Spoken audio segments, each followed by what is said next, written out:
Dear Ate Chiki, magandang gabi po sa inyo, sa mga nakikinig, pati na po sa staff nyo. Si Mona po ako, 30 years old at taga Batangas. Sumulat po ako para sana humingi ng advice tungkol sa lalaking interesadong manligaw sa akin. Mag-iisang taon pa lang po kaming magkakilala. Active Zumba dancer po ako ng barangay namin for almost a year na. Dayo lang po ako rito pero almost 4 years na rin naman mula nang dito na ako tumira sa tita ko.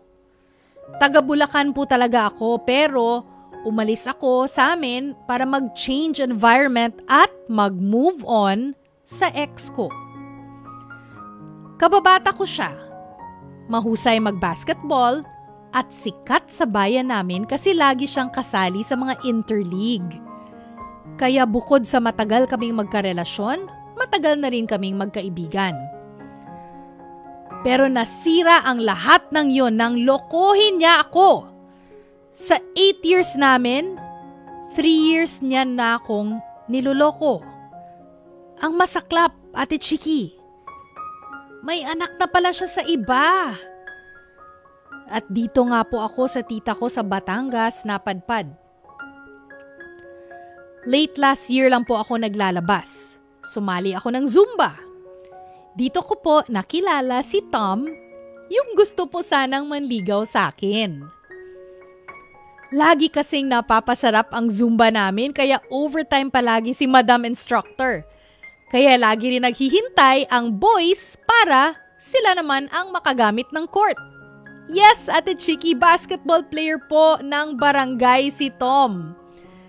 Lately lang kami nagka-chance magkausap. Siya yung naunang mag-approach sa akin noon. Pabiro-biro sa grupo namin. Hanggang ako na yung madalas niyang tuksuhin tuwing nagliligpit na kami ng mga kazumba ko. Pagkatapos, in-add niya ako sa Facebook. At doon na kami nagkakausap ng madalas. Huling usap namin dito sa bahay. Nagsimba kami last Sunday.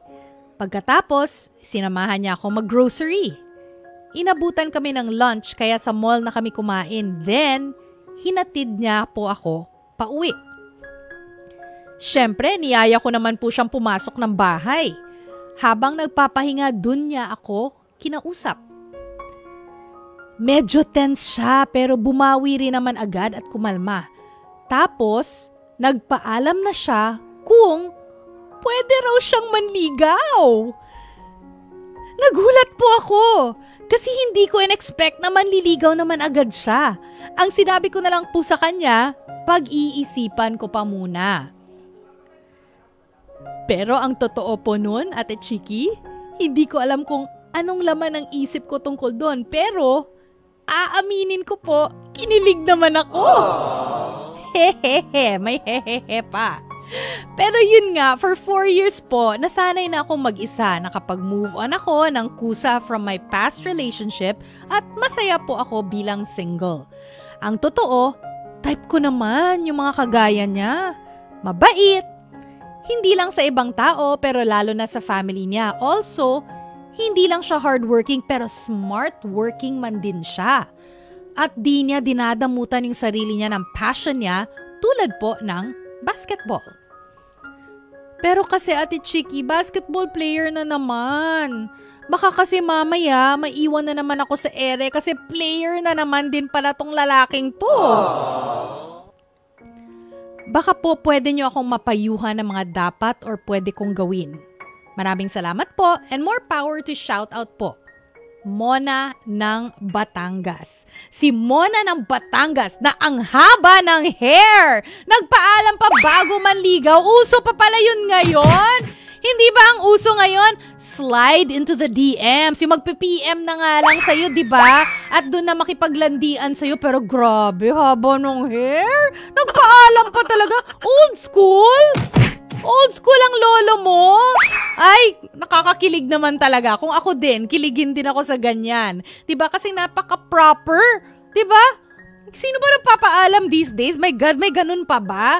Meron na nga, usually nga, no labels na nga ngayon agad eh. Talagang ano na lang kayo, momol na lang, pero no labels, diba? Oh, gets ko yung concern mo, Mona. Kung kababata mo nga, kayang gawin yun sa'yo, yung kinaliwa ka, no? Di ba 8 years kayo? Sabi mo, 3 years ka nang kinaliwa. So, 5 years, matino siya sa'yo. 3 years, ang haba ng 3 years, ha? Kinaliwa ka niya. Di ba? So, kababata mo nga, kayang gawin yun sa'yo, ito pa kaya, di ba? Isipin mo, long-term relationship yun. Dami yung pinagsamahan. Kumbaga parang you grew up together. Diba? Kasi kababata mo eh. Magkaibigan pa kayo. Ang lupit niya. Ang lupit ng ginawa niya sa'yo. Diba? So of course, talagang mapapraning ka. Gets ko yung concern mo. Tapos, nakapag-move on ka na. Happy ka na as single. Which is congratulations, by the way. At ginawa mo in a healthy way. Kaso eto na naman, may basketballista na naman. Talagang type na type mo. Weakness mo yun, no? Mga basketballista, yung mga matatangkad, na laging naka-shorts, di ba? Well, talaga namang attractive talaga yung mga taong yan, yung mga basketballista. At kinilig ka na naman, eto na naman. Diyos ko, baka sakit na naman sa ulo. Pero type na type mo nga sabi mo nga dito, oh, mabait. Hindi lang sa ibang tao pero lalo na sa family niya. Also, hindi lang siya hardworking pero smart working daw. Yan yung sabi mo. At di niya dinadamutan yung sarili niya sa passion niya tulad po ng basketball. So parang the whole package na siya. Kumbaga, kasi type na type mo siya. Ang malaking tanong, player ba ito? Yan yung problem mo, di ba?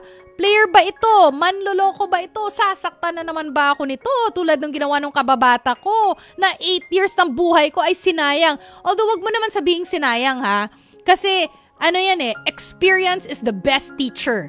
So nagkaroon ka ng learnings doon. Pero anyway, hayaan na natin si X. Wag na natin pag-usapan si X, no? Dito tayo mag-focus kay basketball number 2, basketballista number 2. So takot kang masaktan ulit. Kasi hindi biro yung 4 years na naging okay ka na, 'di ba? Na nandun ka na sa tita mo, trinabaho mo 'yon. 'Di ba? Trinabaho mo 'yon, lumayo ka sa inyo at napadpad ka nga dun sa tita mo. Di kapag binigo ka muli, di lumayo ka lang din. Pero biro lang. No, biro lang. Okay, paano malalaman kung manloloko o player ang isang tao? Meron namang, mahirap talaga siyang hulaan sa puntong ito. 'Di ba? Kasi only time will tell. 'Di ba? Tingnan mo 'yang sayo, 'di ba? 8 years nga 'di ba? Hindi mo nalaman. Actually, after 5 years na niya ginawa sayo. So talagang malinaw, only time will tell. Minsan kasi okay yung lalaki habang nanliligaw, minsan okay siya the first month or bago yung relasyon nyo, minsan okay until 5 years like what happened to you, no? Na okay siya. Pero kinaliwa ka nga sa huli.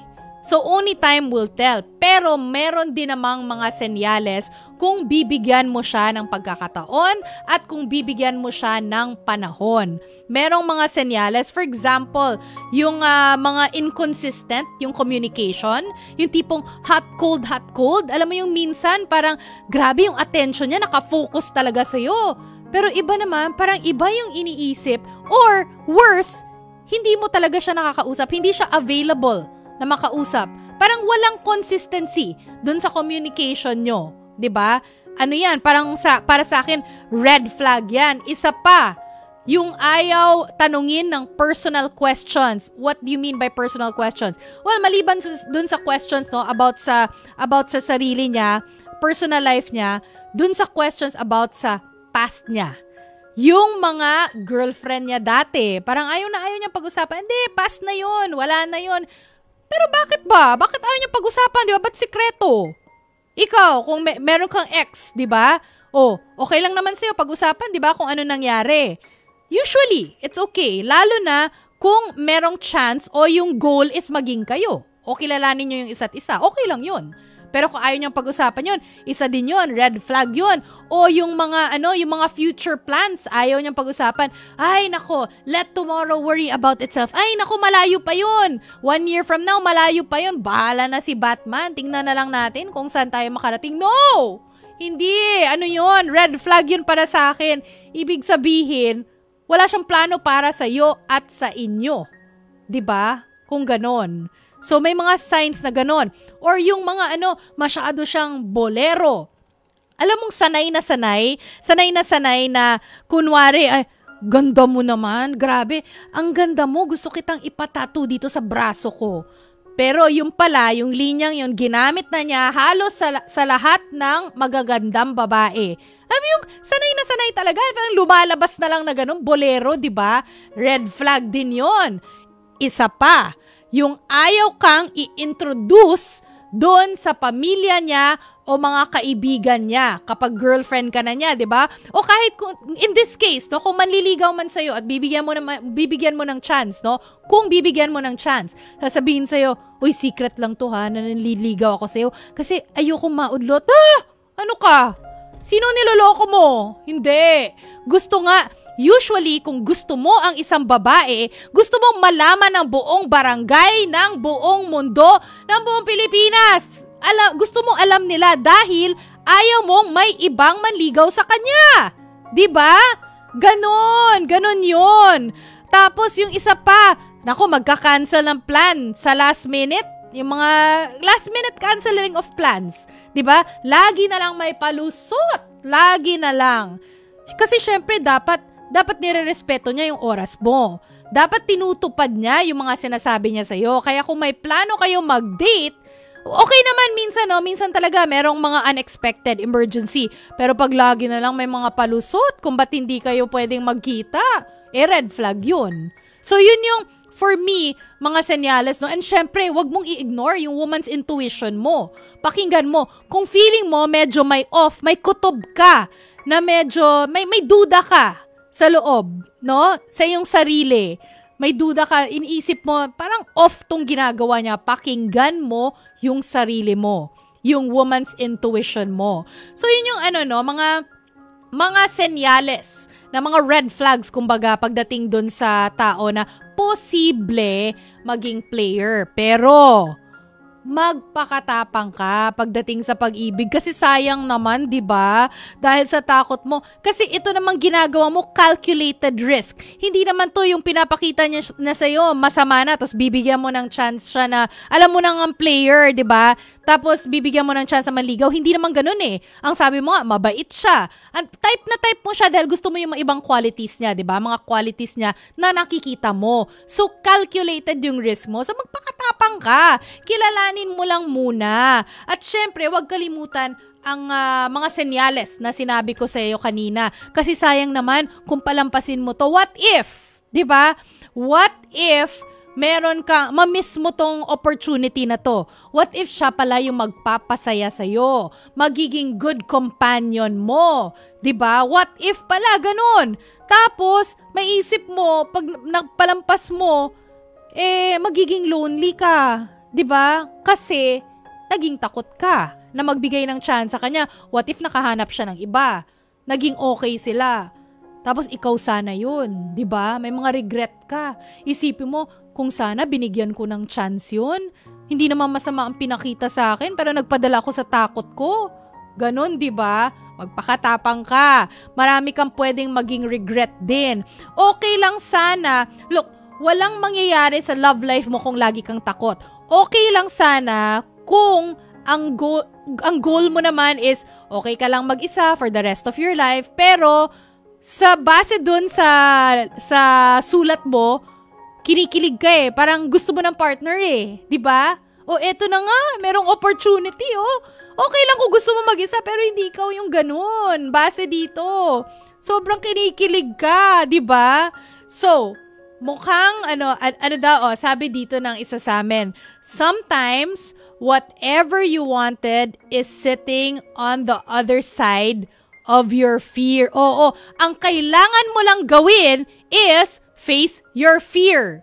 'Di ba? At hindi naman masama tong taong 'to. Mukhang hindi naman masama. Bigyan mo lang ng chance at syempre, sa love naman, walang kasiguraduhan eh, 'di ba? Hindi mo alam. Dalawa lang pwedeng mangyari nito eh. Magiging lesson learned ulit sa'yo na talagang siguro pwedeng lokohin ka ulit. Di natin alam eh. Pero sa pinapakita niya ngayon, okay naman siya. Pwede naman siyang bigyang chance na makilala. And what if si the one siya? 'Di ba? Oh, di magpakatapang ka kung ready ka naman na. 4 years, okay na 'yun eh, 'di ba? 4 years. Iba nga, 3-month rule eh. Diba? 3 months bago mag-date, ikaw 4 years. Pwedeng-pwede na. So yan siguro ang pinaka-message ko sa'yo. Sa ngayon, the guy looks okay naman, base dun sa mga qualities niya, type na type mo siya, at talagang nagpaalam siya sa'yo para manligaw sa'yo. Napaka-proper niya. Napaka-gentleman. So, magpakatapang ka, girl. No? At baka magiging happy ending mo to. Oh, good luck sa'yo. Good luck sa'yo, Mona ng Batangas. Ayan. Ako dyan. Kung ako, landiin na yan. Oo, kung gusto namang lumandi, halika dito. Maglandian na tayo. Diba? Oh, pag type mo, type ka naman niya. Huwag na natin patagalin pa. Hindi ko sinasabing huwag patagalin at talagang maging kayo na agad, ha? Kilalanin nyo muna ang isa't isa. Kilalanin mo muna siya at isipin mo yung mga senyales na sinabi ko sa'yo kanina dahil very common signs yun ng players Alam ng lahat na yan Oo. Yun. So again, congratulations dahil meron kang ganyan na manliligaw o gustong manligaw.